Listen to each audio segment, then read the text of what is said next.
This iPhone feature called Live is the coolest feature for iPhone photography. It can blur away people in the background, create motion blur like this water fountain, and more.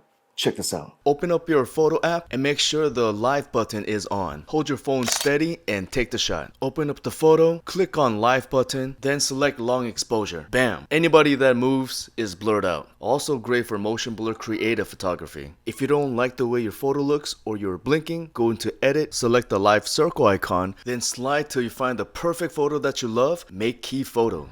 Subscribe for more. Okay, so I have my top 15 wedding photo action LUTs on the Koji link below, and if you guys support it, I thank you so very much. And I also have an ebook for sale too, at 10 bucks. If you guys are interested in my little ebook on how to photograph weddings, I got photo samples and just all these things that you need to prep for, and it's a good guide to help you get ready for your first wedding or your second or third wedding. So if you do get it, thank you so much for supporting me and my family. And just real quick, guys, if you guys are interested in getting some free training videos on photography, video, drone, and all these things you can do with your camera so that way you can live the life of freedom, then go to my website, cameratofreedom.com, hook me up with your name and your email, and I will send you every once in a while some cool stuff. And if you do, welcome to Camera to Freedom, and I will see you next time.